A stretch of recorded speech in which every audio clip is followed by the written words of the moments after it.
기본적으로 지금 우리가 살고 있는 이 시대가 그야말로 국제질서의 한 격변을 지나가고 있습니다. 아침에 잠깐 바람이 잦아졌다는 얘기를 제가 들었는데요. 그게 이제 태풍의 눈을 지나고 있기 때문이겠죠. 저는 그런 기분이 우리 한국의 미래와 지금의 상황을 보면서 그런 생각이 많이 들었습니다. 최근에 심리학자들이 잘 나가고 있습니다. 오은영 씨는 그냥 틀면 케이블 50개 중에 한 10개 정도 나오신 것 같습니다.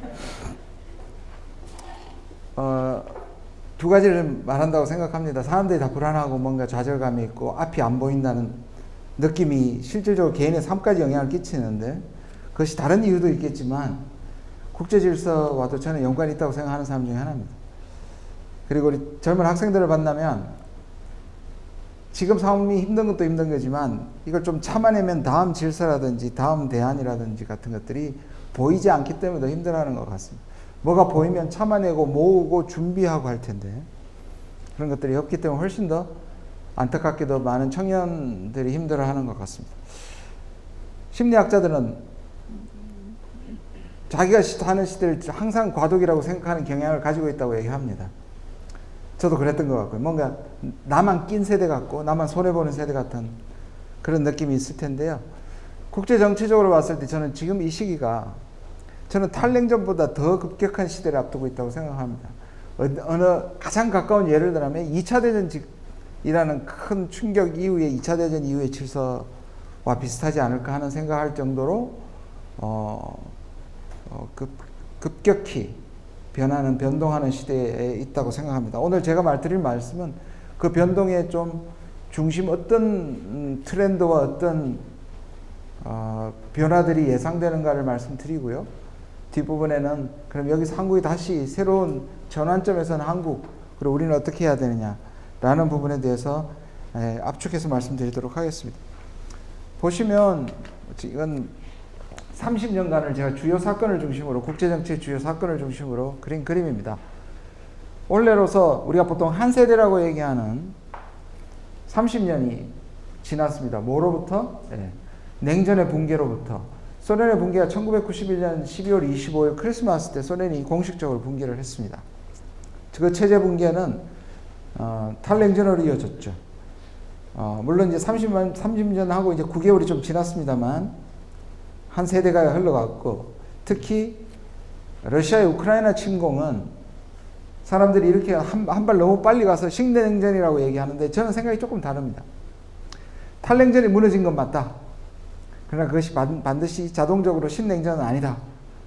신냉전은 사실적으로 신냉전이라고 부르기에는 애매한 사건이 많고 애매한 점이 많고요. 또 동시에 우리가 신냉전으로 생각해버리면 우리한테 부정적인 게 훨씬 많습니다. 냉전으로 보기 시작하면 우리는 편을 정해야 되는 것이고, 저는 좋아하는 말이 있습니다. 현상보다 대책이 앞서면 안 된다고 생각하는 사람입니다. 물론 준비한다는 의미가 아니라 늘 우리가 미리 너무 빨리 질서를 규정하고 거기에 맞춰버리면 바로 거기에 딱 맞는 말이 신냉전이거든요. 신냉전이라고 우리가 거기에 수긍하고 동의를 해버리면 냉전이기 때문에 한쪽을 선택해야 된다는 명제의 를 앞에 놓이게 됩니다. 저는 선택 안 해도 된다고 생각하는 사람입니다. 왜 그런지 뒤에 말씀드리겠습니다. 그리고 선택할 정도로 세계가 반으로 쪼개질 수 없다. 천하의 미국이라도 신냉전을 만들 수 없다고 생각하는 사람입니다. 그런데 그런 모양새를 보일 때 우리가 섣불리 한 진영에 몸을 던지면 그것은 국가적으로 큰 실수가 된다. 그리고 우리에게 큰 불행이 된다고 저는 생각합니다. 보시면 두 개의 이 지난 30년 동안의 큰 트렌드를 두 개를 들 수 있습니다. 하나는 우리가 세계화라고도 불렀고요. 또 신자유주의라고도 불렀고요. 또 팍스 아메리카나. 이 팍스라는 말은 라틴의 어원을 두고 있어 피스라는 뜻입니다. 국제정치에서 아주 강력한 국가가 등장하면 상대적으로 안정적인 질서를 가져오게 된다. 이것을 패권 안정론이라고 부르는데 그것에 바탕하는 용어이기도 합니다. 예를 들자면 영국이 세계를 압도적으로 다스렸을 때를 팍스 브리테니카의 시대라고 합니다. 그리고 더 멀리 가면 로마 그 주변 지역을 안정화시켰을 때를 팍스 로마나라고 합니다. 만약에 중국이 어느 시점에서 만약 세계를 제패하게 되면 팍스 시니카가 되겠죠. 근데 미국의 질서는 미국 스스로도 과거의 제국주의와는 달리 비폭력적이고 소프트 파워를 통해서 설득을 통해서 세계 질서를 유지했다. 상대적으로는 저는 제가 미국에서 비판적인 사람이지만 맞는 말입니다. 과거의 그러한 제국주의보다 무지막지했던 제국주의보다는 훨씬 더 세련됐죠. 어느 쪽이 낫다보다 훨씬 더 비폭력적인 모습을 보인 것은 사실입니다. 그런데 그래서 스스로 자기 시절 이 질서를 붙여서 가치에 기반한 국제 질서, 규칙에 기반한 국제. 요즘 자주 들리죠. 오히려 그거를 미국이 과거보다 제대로 안 하니까 그 소리가 더 들립니다. 그래서 미국이 세워놓은 가치와 질서, 규칙이 많은 국가의 대체적으로 동의를 받았고 그것이 유엔의 질서이기도 하고 그것이 WTO의 무역 질서이기도 하고요. 최근에는 조롱의 대상이 됐지만 WHO 같은 소위 말하는 세계적 거버넌스가 이 신자유주의와 그리고 미국이 말하는 가치에 기반한 그 가치가 지금 조금 변하고 있습니다. 그래서 우리나라도 윤 대통령도 가치에 기반한 사회로 같이 간다라는 말이 의미하는 것이 여기서 출발하는데요. 그 부분도 나중에 좀 더 자세히 말씀드리도록 하겠습니다. 어찌됐든 나름대로 꽤 낙관적인 시대를 열었다고 생각합니다. 왜냐하면 냉전이 무너지고 미소 대결 구조가 무너지고 그리고 세계는 하나가 되었고 특히 유럽은 국가를 뛰어넘는 하나의 통합적 EU라는 걸 만들어내기 시작했고요. 실제로 전 세계는 경제적으로 물론 여기에는 불평등이 있었지만 전체 부는 엄청나게 확장되는 전성기를 보내게 됩니다. 한 10년 정도 전성기를 보내는데 그게 10년 만에 미국은 큰 도전을 받습니다. 바로 9.11이 터집니다. 이거 하나가 미국의 국력을 감소시키지는 않았지만 미국인의 인식 속에 엄청난 트라우마를 남겼죠. 전 세계의 무소불위와 금강불개의 몸이 됐다고 생각한 순간에 안방에서 그것도 미국의 군사력의 상징인 펜타곤과 경제력의 상징인 무역빌딩이 불과 수십 명의 테러리스트에 의해서 붕괴가 됐습니다. 이건 미국한테 두 가지 양면적인 도전을 던집니다. 하나는 미국이 두려움을 느끼기 시작합니다. 냉전이 끝나고 평화가 올 줄 알았는데 그래서 그 전까지 이제 더 이상 해외 군대를 파견하지 말고 무기를 생산하지 말고 이 돈을 다 전환시켜서 복지나 교육에 투입해야 된다고 하던 목소리들이 사라지게 됩니다. 두 번째는 미국이라는 나라는 상당히 군사주의적 국가입니다. 왜냐하면 등장 자체가 그랬습니다. 미국은 사실 전 세계 1위가 된 시기가 언제였냐면 20세기 딱 들어오면서 이미 1위였습니다. 영국은 이미 지는 해였고요. 모든 통계에서 당시의 통계에서 미국은 이미 압도적이었는데 약 45년 동안 밖에 카밍아웃을 하지 않았습니다. 바로 미국의 고립주의였고요. 역설적으로 그 고립주의 덕분에 1차 대전과 2차 대전을 비껴갔을 뿐만 아니라 구원자가 됐죠. 전 서구 문명과 현대 문명을 지켜낸 구원자가 됐고요. 오히려 그렇게 보존된 힘으로 2차 대전을 지켰는데 문제는 2차 대전 이후에 세계의 평화를 지키는 힘이 바로 군사력이었습니다. 무기력이었고. 그리고 미국은 늘 외교를 할 때 적을 대상으로 한 외교였습니다. 무슨 말씀이냐 하면 적이 없으면 미국의 상대적 가치라든지 미국에 대한 비판이 많아졌을 텐데 대부분 소련이나 지금의 중국도 그렇지 우리끼리 얘기해서 딱 두 개만 비교적 하면 미국이 낫잖아요. 그러니까 미국이 받아야 할 비판을 늘 적대적인 공존이라는 세력이 꼭 있었습니다. 근데 91년에 그 대상이 사라지고 나니까 미국이 외교를 한 10년 동안 잘 살았는데요. 미국이 외교가 완전히 망가졌습니다. 르완다에서, 앙골라에서, 유고 내전에서 미국이 외교할 정신을 못 차렸어요. 왜? 적이 없어지니까 그 다음부터는 미국이 할 일이 없어진 거죠. 그리고 그 모든 문제들이 미국의 탓으로 되는 느낌을 받게 됩니다. 그런 비판을 받게 됩니다. 그러다가 9.11이 일어나니까 미국의 정책 결정자들이 한쪽으로 안도하기 시작했습니다. 적이 생겼거든요. 그런데 미국이 40명의 테러리즘, 그 뒤에 테러리스트 알카에다도 있고 탈레반도 있었지만 미국이 과거에 소련이라는 거대한 적을 대상으로 했던 것보다 너무 부족하거든요. 그래서 미국이 만들어낸 논리가 뭐냐면 그 뒤에 있는 악의 축 깡패 국가군이었습니다.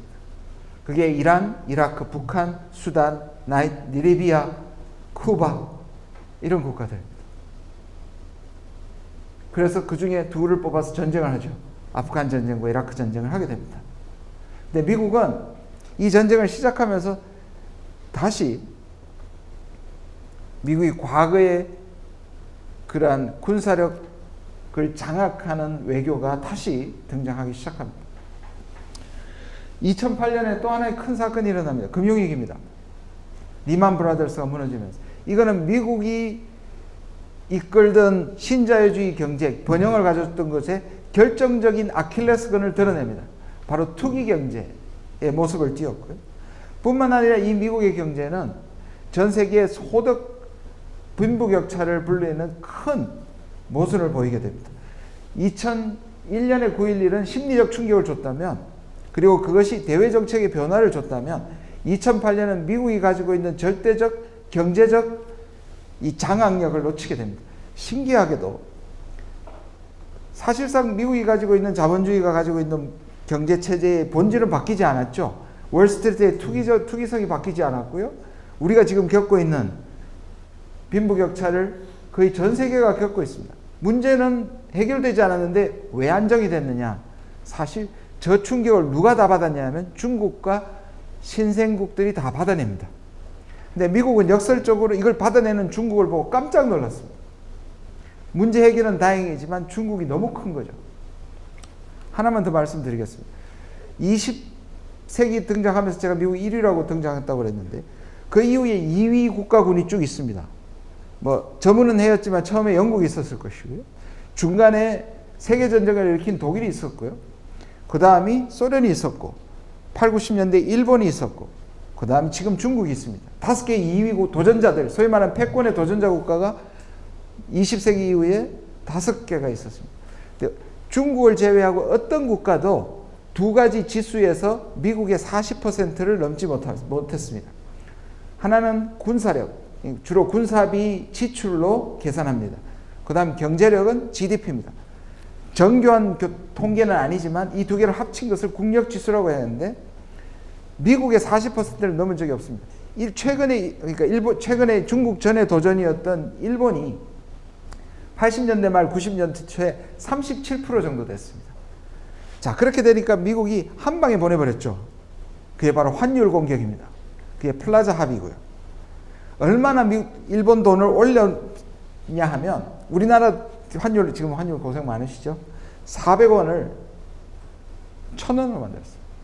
2.5배 정도, 그러니까 2.5배 정도 일본의 수출 경쟁력을 떨어뜨려 버린 겁니다. 일본의 잃어버린 경제가 바로 그때 시작했거든요.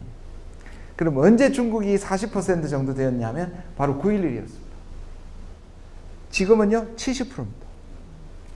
40%대는요 환율 공격 하나로도 날려버릴 수 있었지만 지금의 70%의 중국은 미국도 같이 피 흘리지 않으면, 다시 말해서 미국도 피 흘리는 것을 각오하지 않으면 중국을 이겨낼 수 없는 상황이 온 거죠. 그래서 미국의 전략가들이 이런 얘기를 합니다. 그때 당시에 대외 정책을 변화시켜서 쓸데없는 아프간 전쟁에 투입하다가 중국을 견제할 절호의 기회를 놓쳐버렸다. 그럼 지금이라도 피 흘리더라도 미국 내부의 손해를 감수하고라도 중국을 지금 제압하지 않으면 시대는 중국의 것이 된다. 이게 미국 내부의 하나의 모습입니다. 다시 8년 후에 2016년에 아주 의미 있는 사건이 일어납니다. 미국에서는 트럼프가 당선이 되고요. 유럽에서는 영국이 브렉시트의 국민투표를 통과하는 것이 2016년입니다. 이것은 앞에 말씀드렸던 메가 트렌드, 팍스 아메리카나와 세계화라는 이것이 뒤집히는 순간입니다. 공식적으로 뒤집히는 순간입니다. 트럼프가 등장하면서 우리가 트럼피즘이라고 얘기하는데 트럼프주의가 뭐냐 하면 트럼프가 이런 말을 아주 상징적인 이런 말을 합니다. 미국은 더 이상 세계 경찰 역할을 하지 않겠다. 미국의 이익을 침해할 경우에는 어떤 경우에도 손해보지 않겠다. 미국의 국익을 위한 미국의 이기주의입니다. 물론 그전이라고 해서 미국이 무조건 이타주의는 아니었지만 미국이 자기 이익을 세우는 것과 세계의 이익이 어느 정도 일치했습니다. 그런데 자꾸 미국이 자기들의 국력이 떨어지고 자기들이 손해를 보고, 마치 영국이 왜 브렉시트를 결정했냐면 영국은 EU에 참가하니까 자꾸 그리스나 스페인에서 문제가 생기니까 자꾸 돈만 대고 영국이 별로더라. 그래서 영국도 미국도 빠져나간 이유는 자국 이기주의입니다. 세계적 책임은 하지 않겠고 자기 열심히 자기들의 이익을 챙기갔던 것을 공식적으로 한 해가 바로 2016년입니다. 이거는 앞에서 얘기했던 세계적 거버넌스나 세계화라든지 그 다음에 신자유주의 이런 것들을 스스로, 유럽에서 가장 중요한 나라 중에 하나인 영국과 이 질서를 만들고 이어온 미국이 그 질서를 집어 던진 겁니다. 그래서 지금도요, 미국의 이 모순은 뭐냐면, 사실 바이든을 트럼프 2.0이라고 얘기할 정도로 트럼프가 굉장히 미국 중심적이 되었습니다. 바이든이. 그래서 오히려 이걸 가지고 미국이 가치를 얘기하지 않고, 여러분 보시면 중국하고 경제적을 할 때 중국이 무슨 얘기를 하냐면 중국이 자유무역을 얘기하고 있습니다. 미국이 비경제적인 요소로 경제를 다루려고 하고 있습니다. 인권 문제를 넣고 민주주의를 묻히고 체제 문제를 넣어서 경제적으로 관리하려고 하고 있습니다. 지금 역전이 되어 있습니다. 미국 스스로 세웠던 자유무역의 질서를 오히려 정치적인 이유 또는 비경제적인 이유로 미국이 옛날에 그렇게 일본에 대고 욕했던 비관세 장벽을 미국이 하고 있습니다. 결국 미국의 국익 때문이죠. 2019년 코비드 지금까지 겪고 계신데요. 코비드는 우리한테 이 두 가지 메가 트렌드에 대한 첫 번째 테스트였다고 생각합니다. 아주 중요한 테스트였습니다. 이 팬데믹은 세계가 전부 다 초연결되어 있다는 사실을 그대로 보여주는 중요한 사건입니다. 유럽에 스페인 독감이 1세기 전에 있긴 했지만 그래도 유럽에 국한되고 일부가 좀 넘어왔죠. 지금은 세계에 피할 수 있는 곳이 하나도 없죠. 북한도 뚫렸습니다. 그것은 결국 그만큼 세계가 연결이 되어 있다는 뜻입니다.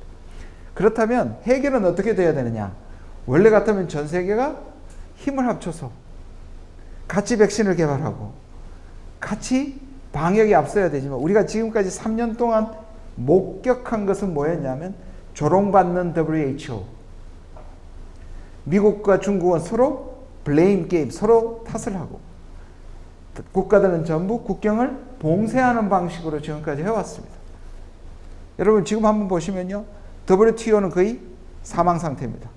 자유무역을 상징하는 WTO는 사망 상태입니다. UN, 여러분 UN 안 들리죠? UN이 뭘 하는지 UN 소리가 안 들리기 시작했습니다. WHO 아까 말씀드린 건 조롱당합니다. 이게 뭘 의미하느냐? 각자 도생의 시대로 가고 있다. 세계적인 협력이나 UN이나 국제 거버넌스가 다 해체되고 있다. 거기 중심에 물론 미국과 중국이 있습니다. 2020년 미국의 선거, 여기는 안 썼습니다만 2022년 한국의 선거, 두 경쟁자가 상징하는 가치를 한번 보십시오. 그렇다고 해서 완전히 바이든이 이쪽은 아니지만 적어도 저들이 내세우는 세계적 철학과 시대 정신이 뭔지 한번 보시면 바이든은 첫 번째 메가 트렌드를 주장하는 사람입니다. 물론 그것도 한계가 있지만 그렇죠.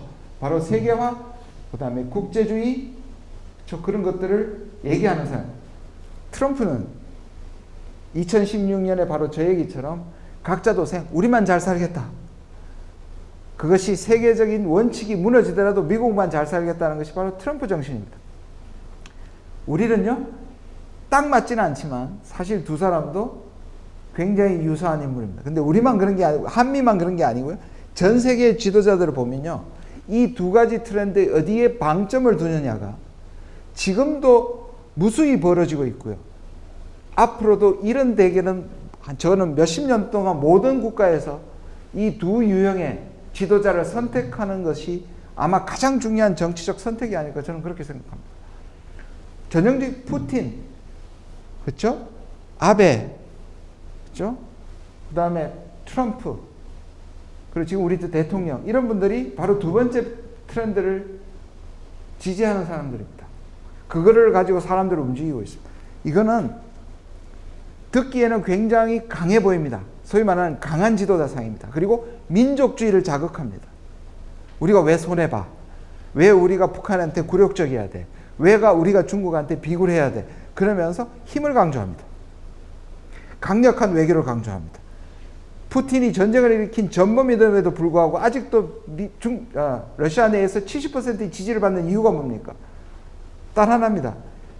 서구 세력한테 짓밟힌 러시아인의 영광을 극복하자.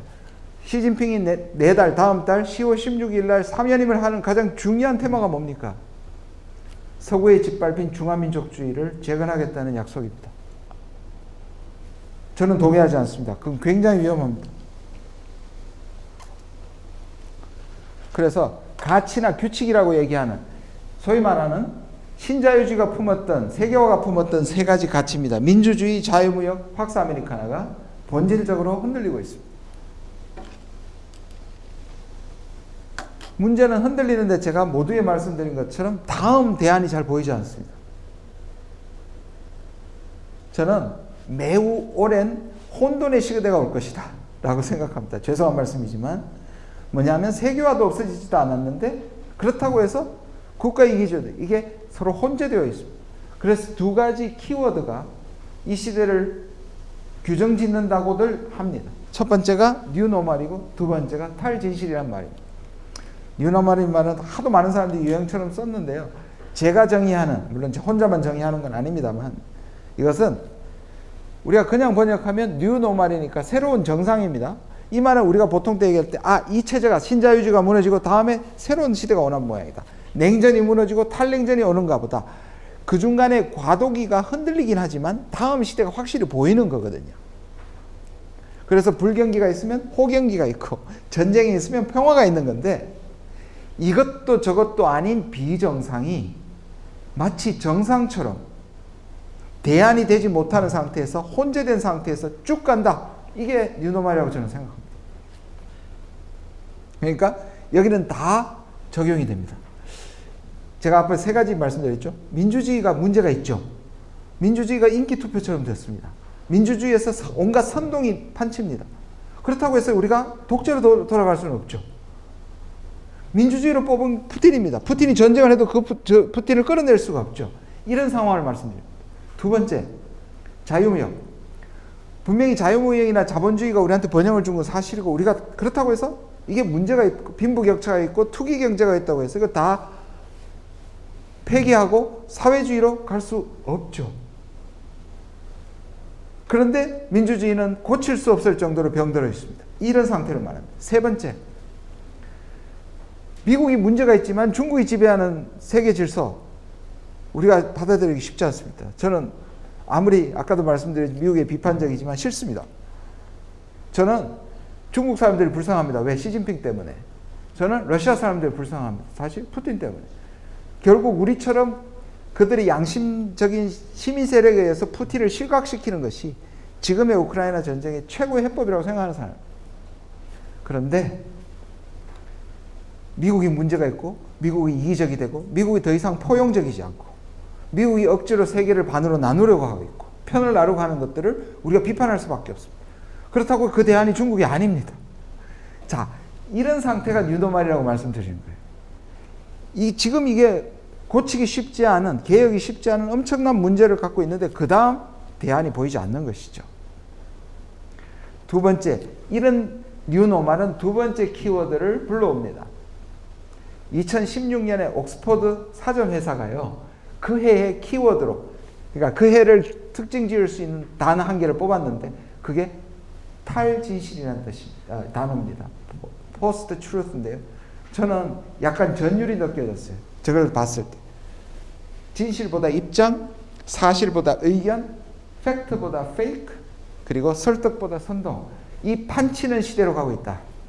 자, 이건 앞에 말씀드린 것처럼 다음 대안이 보이지 않다 보니 사람들의 심리 상태나 국가의 상태가 선동에 취약하고 페이크에 취약하고 그래서 나는 네 말이 맞는 걸 알겠는데 네가 반대 이념을 갖고 있기 때문에 난 동의할 수 없다는 거.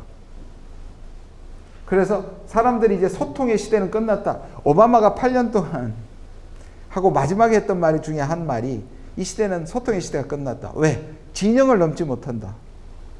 커뮤니케이션이 진영을 뛰어넘지 못하는 걸 자기가 8년 동안 절감했다. 저 정말 동의합니다. 제가 옛날에는 좀 까칠해가지고 TV에 찬반 논쟁을 갔는데 진짜 가기 싫어요. 가면 너무 이렇게 이 좌절감을 느끼고 저 사람을 이겨먹어야 된다는 것이 너무 피곤해가지고, 그래서 제가 옛날에 누가 나와도 나가서 자신 있게 나갔는데요. 제가 싫어하는 몇 분이 나온다 그러면 제가 안 나갑니다. 근데 이제 농담처럼 말씀을 드렸지만 실제로 우리가 선거할 때 페이크가 유언비어가 막 돌아다닙니다. 옛날엔 뉴스에 나오는 거, 야, 나 그 뉴스에서 봤어. 그러면 진실이었잖아요. 근데 지금은 뉴스가 스스로 자기를 못 믿고 팩트 체크를 합니다. 저는 미국과 중국이 군사 충돌을 한 거나 한반도에서 사람들이 많은 그런 얘기, 대만의 군사 충돌이거나 또는 한반도에 다시 전쟁이 난다. 물론 확률적으로 가능한 일이지만 실제적으로는 가능한 일이 아니라고 생각합니다. 세상 일의 0%라는 건 없다는 의미에서 가능성이지, 저는 그 가능성 별로 없다고 생각합니다. 그런 점에서 다행입니다. 근데 문제는 뭐냐? 그와 버금가게 우리한테 엄청난 스트레스를 주게 될 것이다. 미국과 중국 쉽게 승부가 나지 않을 것이라고 생각합니다. 앞에 자본주의 문제나 또는 그 민주주의의 문제도 중요하지만 저는 전공을 살려서 국제정치 팍스 아메리카는 세 번째 자유주의 질서가 무너지고 있는, 즉 미중 패권 경쟁에 대해서 집중해서 말씀드리도록 하겠습니다. 군사 충돌 두 지점이 거론되고 있죠. 남중국해와 대만입니다. 또 하나 더 있다면 한반도를 얘기하는데 아까 말씀드린 것처럼 우리가 워낙에 압도적이기 때문에 그거는 몇몇 선동가들의 말 속에 유효하다고 생각합니다. 통화. 자, 아까 말씀드린 그 일본을 한 방에 날린 것이 바로 저 통화 공격이었습니다. 중국은 미국이 통화 공격에 대비하기 위해서 엄청난 준비를 해왔고요. 그래서 가능한 위안화 결제를 하려고 하고 있습니다. 일본처럼 당하지 않을 거라고 생각하고 있고 중국은 충분히 준비하고 있습니다. 그럼에도 불구하고 미국이 이 기축통화, 달러 통화, 기준통화라는 힘을 가지고 지금 세계를 모든 환율을 지금 가치없게 만들어버리니 강력한 달러 힘을 사용할 거라고 봅니다. 가치는 미국, 아까 말씀 미국의 민주주의, 인권, 그래서 권위주의, 독재, 그 다음에 인권 침해, 그런 것들을 공격하고 있습니다. 중국은 가만히 있지 않습니다. 중국 특색 사회주의라고 얘기하면서 미국은 이미 부패한 사회고, 그리고 미국은 트럼프가 뽑힐 수 있을 정도로 엉망의 시스템을 가졌다. 중국은 한 나라의 지도자가 되기 위해서는 30년 내지 40년 동안 수많은 공부와 실제적 경험을 통해서만 가능해지는 시스템을 갖고 있다. 아예 대놓고 중국 시스템이 낫다 이렇게 얘기하고 있습니다.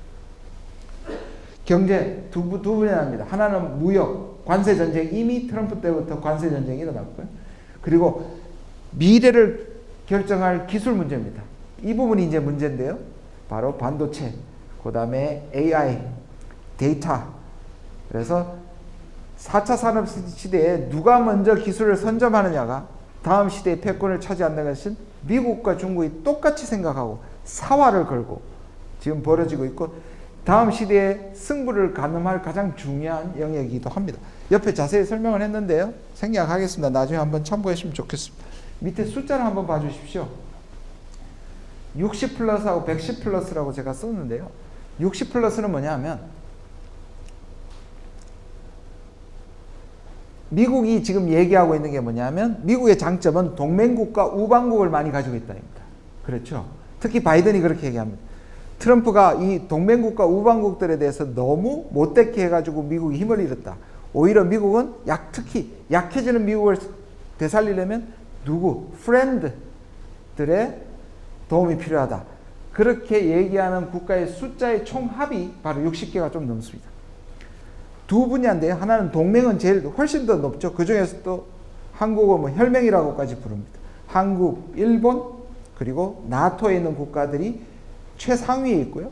그 밑에 우방국이라고 얘기하는 국가들은 예를 들자면 예멘이라든지 사우디라든지 인도라든지 베트남이라든지 이런 국가들 미국의 우방 국가들입니다. 110은 뭐냐 하면 중국을 무역 1위로 하고 있는 국가의 숫자입니다. 경제적으로 중국이 가장 중요한 국가가 110인데 제가 최근에 체크를 해보니까 120이 넘었더라고요. 자, 이거는 미국과 중국이 어떤 방식으로 좀 세계에서 강력한 힘을 발휘하는 걸 보여주는 통계입니다. 근데 그보다 더 중요한 게 뭐냐면 여기 통계에 안 나타난 게 뭐냐면 교집합입니다. 60과 120이 다른 국가가 아니고요. 저 60개가 거의 교집합이라고 생각하시면 됩니다. 그게 가장 불균형이 한국입니다. 그렇지만 한국이 혼자가 아니에요. 전 세계가 사실은 이 둘 사이에서 고민하고 있습니다. 미국은 이 둘 사이에서 중국을 배제하기 위해서 가치를 들고 나오는 것입니다. 문제는 앞부분은 영역인데요.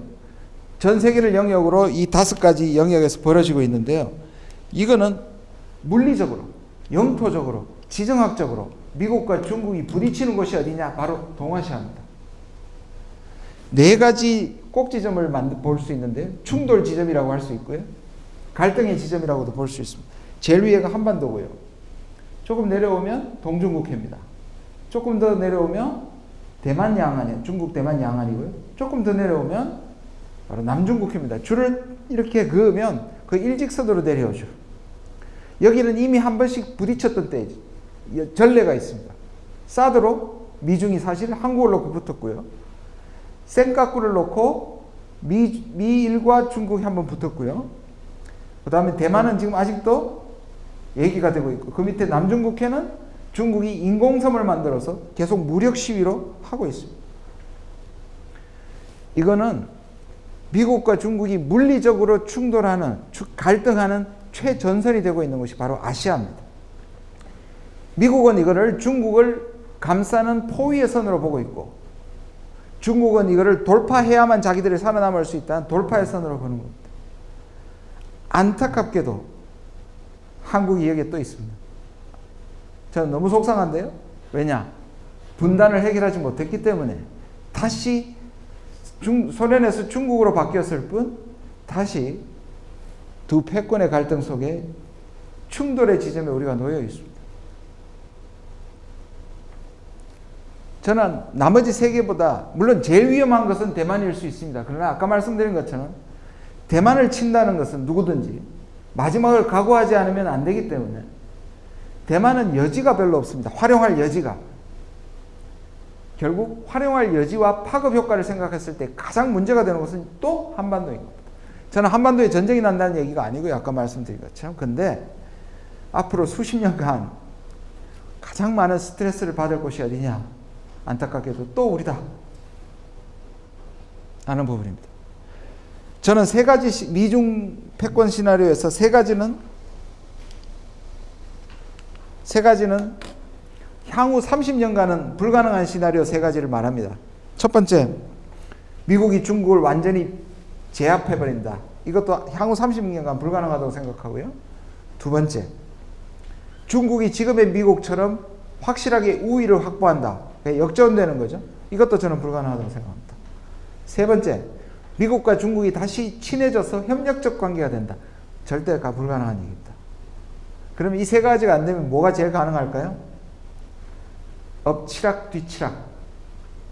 계속 상대방을 간보고 위협하고 갈등하고 또 이 4가지 지점 또는 다른 지점에서 충돌을 거듭하겠죠.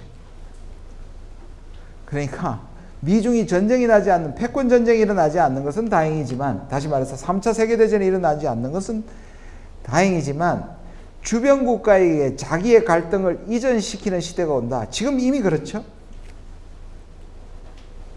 그게 우리한테는 엄청난 스트레스라고 생각합니다. 미국이 지금 하고 있는 전략을 비스포크 전략이라고 합니다. 미국이 인도태평양 전략을 백악관에서 주관하고 있는 사람이 커트 캠벨이라는 사람입니다. 이 사람이 미국의 지금의 전략을 비스포크 전략이라고 스스로 명명했습니다. 이 비스포크라는 말은 굉장히 어려운, 잘 안 쓰는 단어인데 삼성전자 때문에 우리나라 사람들은 다 아는 단어가 되어버렸습니다. 맞춤형이라는 뜻입니다. 과거에는 소련에 대해서 전적으로 동맹이 하나가 돼서 단일 도요가 됐다면 미국은 지금 다양한 방식으로 중국을 여러 가지 네트워킹을 통해서 중국을 옥죄다가 바로 이 비스포크입니다. 자, 세 개를 묶은 것이 뭡니까? 오커스라는 겁니다. 오스트레일리아, 영국, UK, 그리고 US. 3자 동맹이죠. 자, 4자, 쿼드입니다. 미국, 인도, 일본, 호주. 그 다음에 5개는 또 파이브 아이즈라고 합니다. 이 파이브 아이즈는 정보 동맹이에요. 그 다음에 지금 우리한테 가장 기대를 되고 있는 것이 IPEF입니다. 인도 태평양 경제 프레임워크입니다. 지난번에 바이든이 왔을 때 한국한테 요구했던 겁니다. 반도체 그리고 배터리, 바이오 분야에서 한국을 중심으로 중국을 배제하는 경제동맹을 만든다는 것이 바로 IPEF입니다. 자, 이게 뭐냐 하면 여러 가지 형태로 중국한테, 그래서 사실 우리가 잘못 짚었죠. 윤 정부가 잘못 짚었습니다. 윤 정부는 대통령 공약에 쿼드에 들어가겠다고 얘기를 했죠. 근데 쿼드에서 미국이 제일 중요하게 생각하는 나라는 인도입니다. 인도가 중국의 선봉장이 되기를 원하는. 그래서 5월 21일 날 바이든 대통령이 왔을 때 우리가 쿼드에 들어가겠다 그러니까 백악관 젠사키 대변인이 쿼드는 사다. 망신을 당했죠. 선을 그어버렸어요. 우리한테 진짜 바라는 것은 우리가 가지고 있는 역량 때문에 바로 반도체, 바이오, 그리고 배터리가 우리가 세계 3강을 거의 3위 내지 5위 아닙니다. 중국을 배제시키고 미국과 유럽과 일본과 한국이 만들 수 있을 때 가장 핵심이 뭐냐? 바로 우리입니다. 미국은 이 경제 분야에서 한국을 돌격대로 만들고 싶어 하는 겁니다. 그럼 우리는 어떻게 되느냐? 그 돌격대에서 자칫 잘못하면 중국의 표적이 될 수 있다는 부분입니다. 중국은 어떻게 생각하나 잠시 말씀드리면요. 중국은 이 두 가지 전략으로 맞서고 있습니다. 하나는 쌍순환이고요. 두 번째는 기술 독립입니다. 쌍순환은 뭐냐 하면 순환이 두 개죠. 중국은 덩샤오핑을 중심으로 그 전과 그 이후에 이 경제 전략이 다릅니다. 그전에는 내수 시장의 자급자족의 시대였습니다. 중국의 인구가 그걸 가능하게 했고요. 근데 중국이 진짜 세계적 강국으로 등장한 것은 덩샤오핑 이후에 외순환입니다. 다시 말해서 우리와 마찬가지로 대외 무역을 통해서 경제를 번영시킨 것을 외순환이라고 합니다.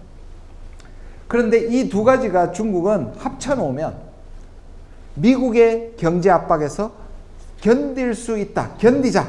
바로 견디자가 바로 쌍순환입니다. 중국의 시장이 워낙 크기 때문에 미국이 저렇게 경제적 압박을 해도 우리는 그대로 참아낼 수 있다. 이게 중국의 방식입니다. 실제로 중국 이런 얘기를 제가 중국 고위관리한테 직접 들었습니다. 미국이 지금 펀치 게임을 하고 있는데 우리는 맷집 게임에 자신이 있다. 그리고 중국은 뜨는 애이고 미국은 지는 애이기 때문에 견디면 이긴다. 제가 사실 아까 말씀드린 커트 캠블한테 작년 11월에 비공개 회의에서 제가 미국에 가서 질문 기회를 잡아가지고 제가 도전을 했습니다. 약간 도발을 했습니다. 미국이 참 순진한 것 같다. 북한도 잘 봉쇄 못 시키면서 중국과 러시아까지 봉쇄시켜가지고 이 저들에 대한 제재가 통할이라고 생각하느냐. 특히 당신들이 막으려고 하고 있는 중국과 러시아와 북한은 내핍 능력이란 세계 최고다. 이 사람들은 참아내는 게 세계 최고다. 우리가 북한 제재한다면서 우리가 금강산이나 개성에서 우리 기업들이 훨씬 더 때리다가 지치죠. 실제로 미국도 중국을 때리다가 지칠 가능성이 훨씬 더 많다고 저는 생각합니다. 두 번째는 기술 독립입니다.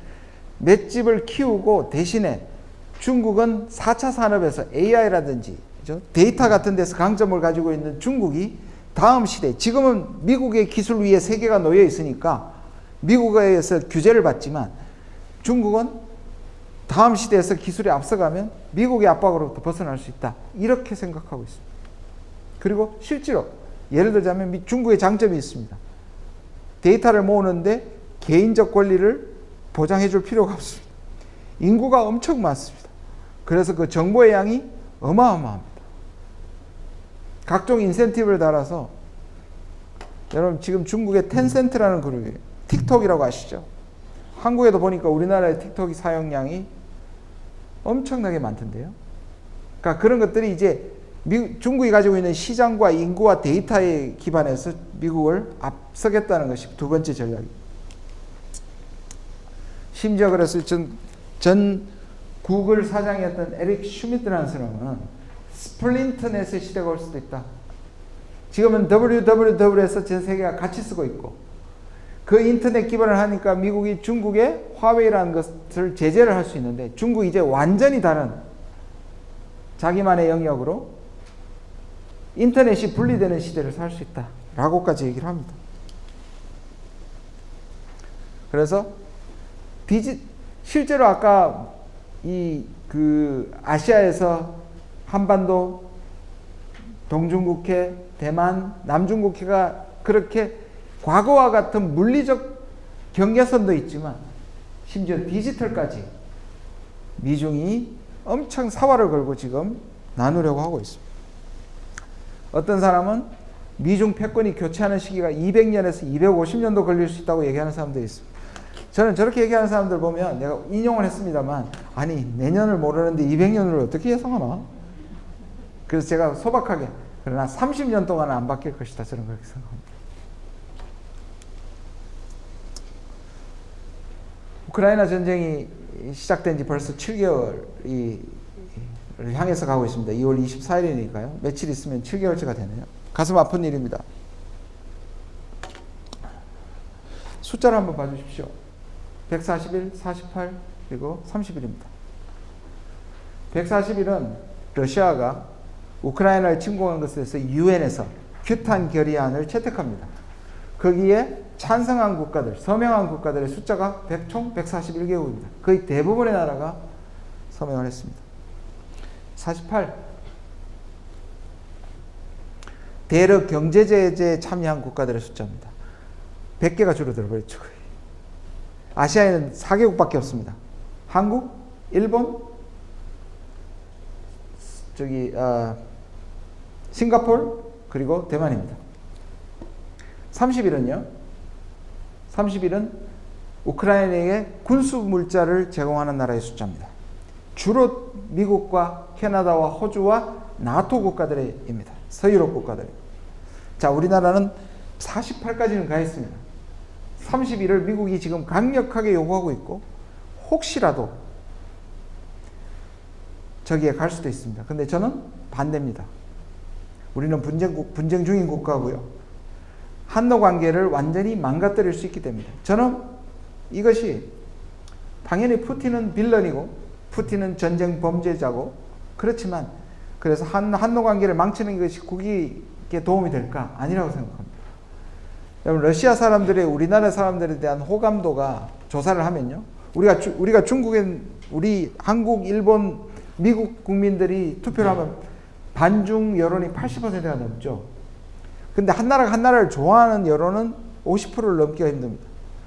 러시아 사람들이 한국을 좋아하는 평균 호감도는 90%가 넘습니다. 여러분 러시아 사람들이 초코파이만 드신 줄 아시죠? 팔도 라면이 1년에 6억 2천 개가 팔립니다. 애플이 힘을 못 쓰고 삼성이 힘을 쓰는 것이 다 휩쓰는 것이 현대가 휩쓰는 것이 러시아입니다. 근데 만약에 미국의 압박에 의해서 우리가 군수물자 특히 젤렌스키 대통령이 국회 연설을 할 때 한국의 탱크와 한국의 대공화기를 꼭 집어서 대달라고 했습니다. 제가 들리는 정보에는 이미 우회 수출을 하고 있을 수도 있다는 걱정스러운 얘기가 들려오고 있습니다. 아니기를 바랍니다. 폴란드와 7조의 군수물자를 나누기로 했는데 우리 무기가 폴란드를 통해서 경유해서 들어간다면 이것도 심각한 일입니다. 우크라이나 전쟁은 많은 것들을 바꿔놓을 것입니다. 실제로 강대국이 약소국에서 저렇게 전쟁을 벌릴 수 있다는 것이 현실화됐어요.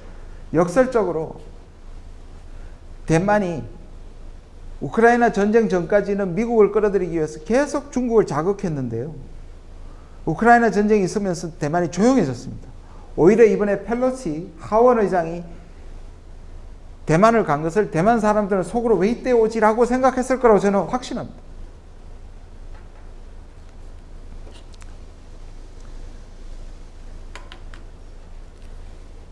러시아는 동우크라이나를 복속하거나 아니면 전체 우크라이나를 복속할 생각이 전혀 없습니다.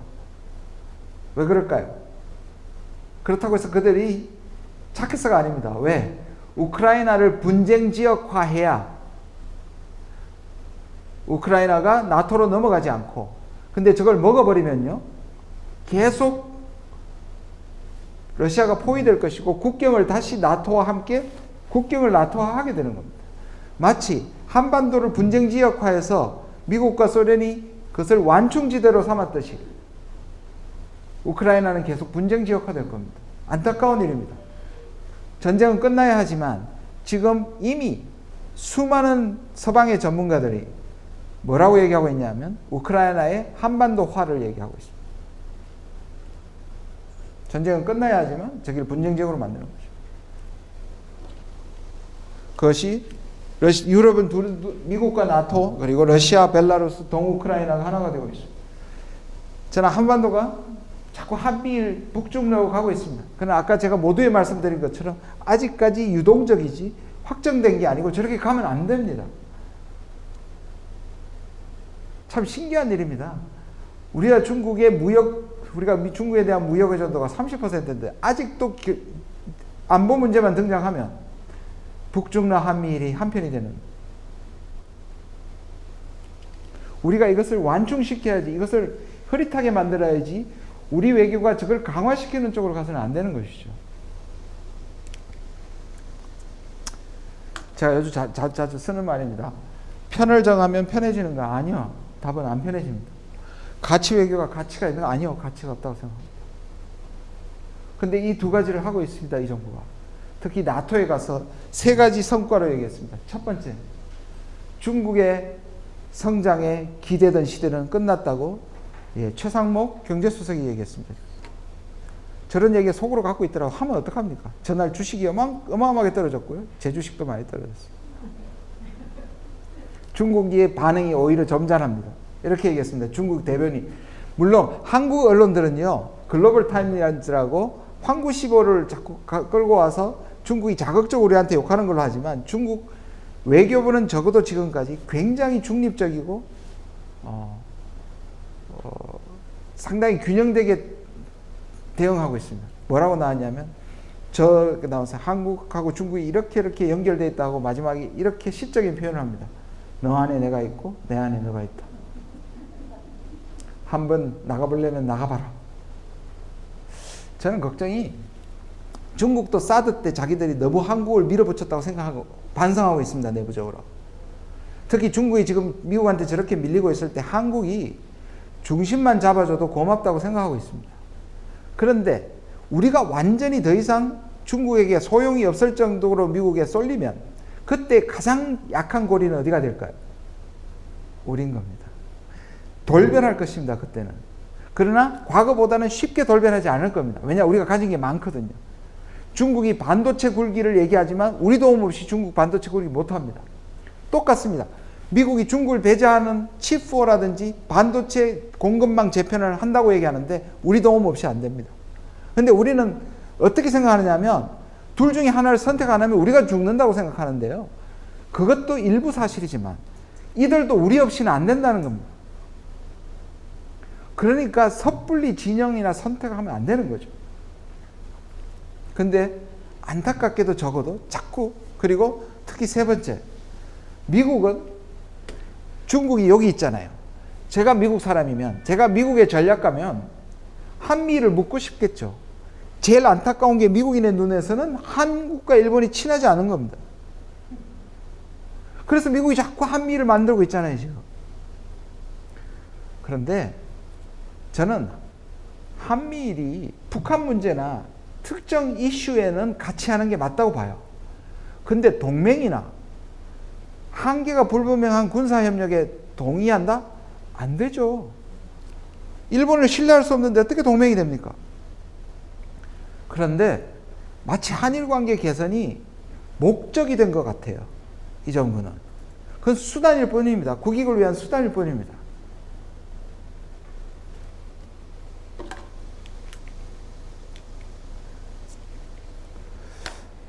다들 걱정하시고 이 모임의 가장 중요한 미션 맨데이트라고도 생각합니다.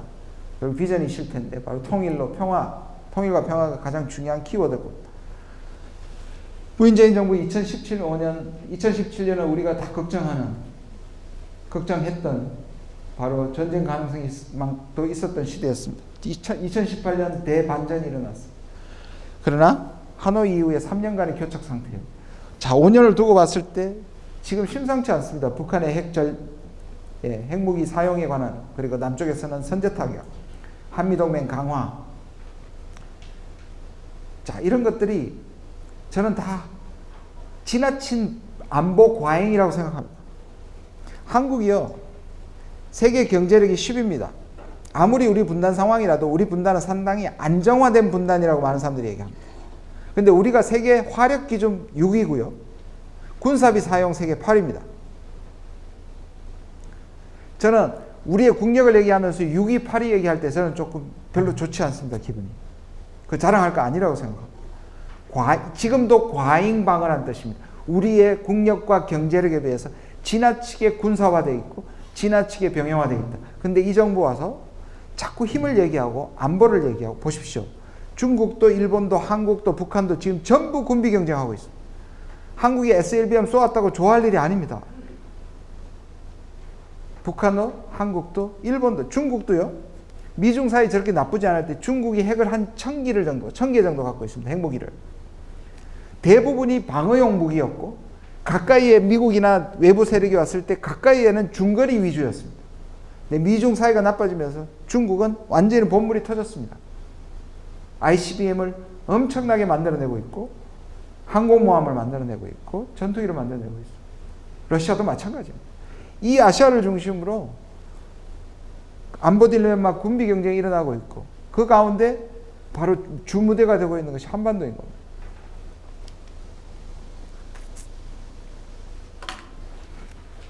북미 문제, 남북 문제에 가장 안 되는 이유는 결국 불신이죠. 불신입니다. 중국 영화나 미국 영화에 자주 나오는 장면이죠. 보통 저렇게 해서 어떻게 합니까? 동시에 총을 내려놓자 그러잖아요. 근데 대부분 영화의 끝에 어떻게 됩니까? 뒷주머니 총을 뺐다. 그래서 이걸 놓고 안보 딜레마라고 얘기합니다. 안보 딜레마는 뭐냐면, 내가 내 안보를 지키기 위해서 총을 드는 행위가 상대방으로 하여금 총을 들고 해서 내 안보가 오히려 위협을 하는 상황을 안보 딜레마라고 합니다. 내가 안보 지키려고 하는 행동이, 그러니까 군비 확장하고 북한을 핵을 만들겠죠. 우리는 SLBM, 이것이 상대방으로 하여금 다시 위협이 돼서 다시 나한테 위협적인 행동을 하게 되는, 이게 안보 딜레마가 상승작용을 일으킵니다. 근데 여기서 우리가 하나 착각하는 게 있습니다. 제가 미국하고 북한 국기를 그대로 올려놨는데요. 자, 이렇게 얘기를 합니다. 미국은, 자, 이게 핵이라고 생각하시면 됩니다. 자, 핵을 내려놔라, 총을 내려놔라. 그러면 내가 너 살려줄 뿐만 아니라 경제적으로 도와줄게. 북한이 보기에는 이게 얼마나 웃기는 소리예요. 내가 내놓고 전적으로 널 믿는 거잖아요. 북한 입장에서는 내가 핵을 가졌으니까 지금 와서 협상하자고 하는 건데, 그래, 일단 치우고. 어떤 인질범도 그렇게 한 인질범이 있습니까? 그냥 내가 다 버리면 이제 나를 살려준다. 특히 우크라이나가 저렇게 당하는 걸 본 북한이 그렇게 할 리는 만무죠. 근데 미국 지금 바이든 정부도 우리 윤 정부도 하는 말이 뭡니까? 북한이 핵을 포기하면 뭘 해주겠다고 얘기합니다. 이거는 절대로 불가능한 일이고요. 오히려 저는 가식이라고 생각합니다. 심하게 얘기하면 한미 정부 양국은 비핵화할 생각이 없는 사람들이라고 생각합니다. 위장 평화 공세라고 생각합니다. 저는요, 이해가 못 가는 게 있습니다. 북한한테 속을까봐? 그런데 북한에게 속는 것은 정치적 리스크고요. 이렇게 군비를 쌓는 것은 군사적 리스크입니다. 미국이 북한한테 나중에 비핵화해서 속는다고 해서 미국이 멸망합니까? 아니요. 근데 북한은 여기서 속으면 자기 죽습니다. 누가 더 절박합니까? 절박하기 때문에 들어줘야 된단 말이 아니, 이 문제를 해결할 수 있는 방법은 정치적 리스크를 감수하는 것인데, 북한이 포기하면이라는 것은 그 리스크를 북한에게 던지는 겁니다. 솔직해지십시오. 전 바이든 정부나 윤 정부는 비핵화를 할 생각이 없는 사람들이다. 저는 안데르센 동화에 벌거벗은 임금님 얘기하는 것 같습니다. 할 생각이 없습니다. 강자가 양보하지 않고는 깨지지 않는 구도입니다.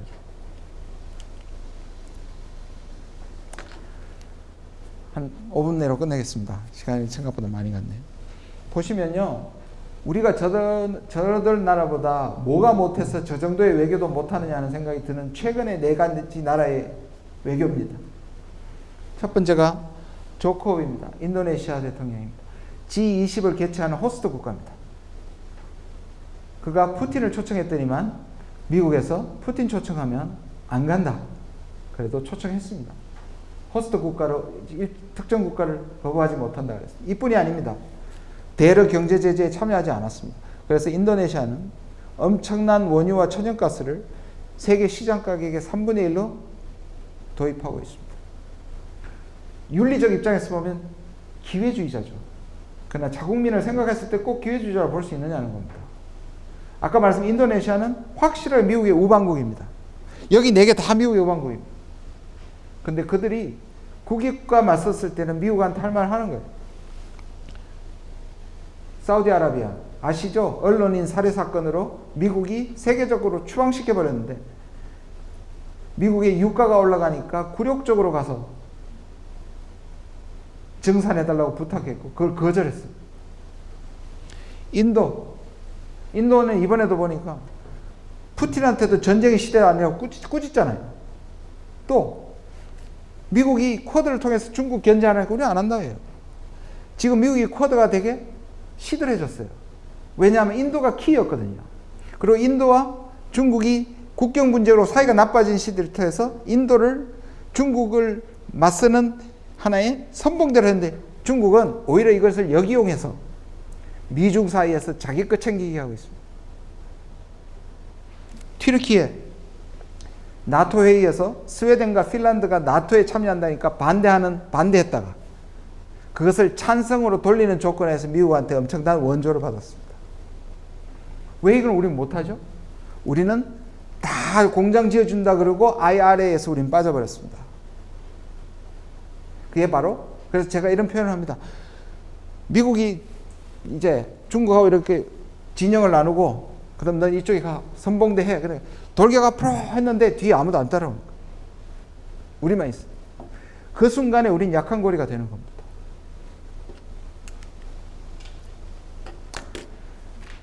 혹시 아일랜드에 더블린에 가보신 분 있으신가요? 전 꼭 가고 싶은데 아직 저는 못 갔습니다. 제가 국립외교원장으로 있을 때 아일랜드 총영사관에서 근무하시다가 이제 우리 외교원 오신 분이 전해준 얘기입니다. 세인트 패트릭 커티드럴 성당이 있는데 여기는 역사적 사건이 하나 있습니다. 1500년경에 두 영주가 전쟁을 했습니다. 그리고 한 영주가 패퇴해가지고 저기로 숨어들었고 결사항전을 하고 이기는 쪽에서는 포위를 한 상황이었습니다. 그때 하도 길어지니까 이기는 쪽에서 결사항전을 풀고 나오면 다 살려줄 뿐만 아니라 전쟁 이전의 상태로 돌려주겠다고 약속합니다. 그러니까 웃기지 마라. 나가면 다 죽이려고. 그러니까 그 바깥에 승리하는 쪽의 영주가 저기에 성문에 저렇게 호물파라고 지시를 합니다. 하고 거기에다가 자기 손을 집어넣습니다. 팔을. 나를 못 믿게 드는 내 팔을 잘라라. 그래서 실제로 있었던 일입니다. 그 이후로 그것을 믿고 신뢰를 회복하고 풀고 평화를 이뤘다는 역사적 사건이 있고, 거기를 지금 가시면 to chance you, 너의 팔을 시험하라. 자, 저는 한미 간에 북미 간에 이 팔 하나 줄 생각의 양보가 없으면 결코 평화를 이룰 수 없다고 생각합니다. 팔을 주는 것도 아니죠. 팔을 내놓을 정도의 과감한, 그게 과감한 제안이지 북한이 핵을 포기하면 과감하게 주겠다는 건 결코 과감하지 않습니다. 북한이 비핵화를 하겠다는 것을 끌어내는 것이 대담한 제안이죠. 북한이 핵을 포기하면 대담하게 하겠다는 것이 대담한 제안은 절대 아니라는 뜻입니다. 키신저가 회복된 세계라는 책이, 이게 키신저가 박사 논문을 썼던 것을 이 책으로 만든 겁니다. 제가 키신저를 전적으로 동의하지는 않지만 이 부분은 참 좋아합니다. 전쟁의 논리는 힘이며 힘이란 본질적으로 한계가 없다. 평화의 논리는 비례이며 비례는 곧 제한을 의미한다. 전쟁의 성공은 승리이며 평화의 성공은 안정이다. 승리의 조건은 전념이고 안정의 조건은 자제다. 평화는 강압과 굴복이 아니라 자제와 타협의 산물이다. 지금 이 혼돈의 시대에, 그리고 혼돈의 시대에서 가장 이용당하기 쉬운 한반도에서 꼭 명심해야 될 외교의 기본이 아닌가 저는 그렇게 생각합니다. 인허적인 공급망이나 인허적인 신냉전은 그냥 두꺼운 요즘 이런 게 안 나오는 전화번호부 책 같은 걸 찢으려는 시도와 같다. 너덜너덜해진다고 생각합니다. 저는. 미국도 바이든이 찢으려고 하다가 다음 정부가 바뀌면 자, 우리만 찢고 자기들은 또 안 찢을 수 있습니다. 그래서 아까 말씀드린 것처럼 우리가 지나치게 신냉전 프레임에 갇혀가지고 너무 빨리 진영을 정하고 있다. 그런 아쉬움이 있습니다. 시간이 없어서 제가 생각하는 겁니다. 아직까지 우리 완전히 극복하지 못한 두 가지가 있다고 생각합니다. 분단을 극복하지 못했고 여전히 식민주의, 물론 독립한 우리의 독립을 과소평가하는 것이 아니라 실제로 우리가 얼마만큼 의식적 우리가 가지고 있는 자유, 의지, 그리고 우리가 가지고 있는 외교적 자산을 생각하지 못하고 여전히 약소국 마인드에 우리는 있다 생각합니다. 아까 말씀드린 것처럼 우리가 가지고 있는 미래 세대를 결정할 세 가지 분야, 네 가지 분야라고 얘기합니다. 미래의 경쟁력, 바로 바이오, 배터리, 그리고 반도체입니다. BBC라고 합니다. 반도체, 바이오, 그 다음에 칩 반도체죠. 바이오, 배터리, 그 다음에 칩입니다. 근데 다른 하나는 물질입니다. 히토류나 코발트 그런 것들입니다. 한국이 물질만 빼고 이 세 개는 전 세계 선두권입니다. 그러니까 미국과 중국이 이렇게 한국의 역할을 하는데 우리가 역이용하면 우리가 이걸 가지고 한쪽을 선택하기보다는 얼마든지. 그리고 또 하나 있습니다. 유럽이나 아까 말씀드린 60개의 국가와 함께 움직여야 합니다. 우리 혼자 얘기하지 같이 움직여야 합니다. 마지막 슬라이드.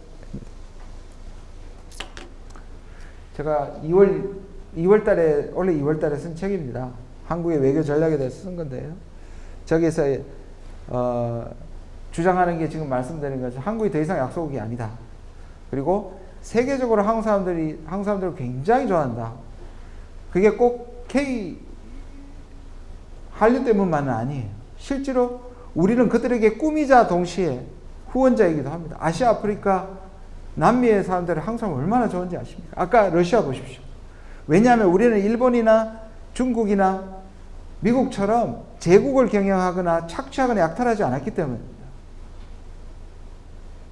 그런 걸 백분살려서 우리는 좀 크게 세계를 봐야 된다고 생각하고요. 그래서 제가 이 고구려를 다시 들어봤습니다. 해륙국가란 말을 몇몇 학자들이 같이 쓰고 있는데요. 이미 한반도를 반도라 해가지고 너무 많이 써서 저도 뭐 수시로 씁니다만 이 반도란 말은 좋은 말은 아니죠. 마치 말이 시가 된 것 같습니다. 반쪽으로 갈라진. 페닌슐라라는 말에 절반이라는 말은 들어있지 않습니다. 길쭉한 땅을 의미합니다. 그런데 이 반도는 일본 사람들이 쓴 겁니다. 자기들은 온도고 우리는 반도예요. 우리를 평가절하 하면서 쓴 말이 반도입니다. 그래서 어떤 사람들은 해륙국가라고 이름 붙여야 한다. 그리고 고구려가 우리는 대륙국가로만 알지 실제로는 해상강국이었다.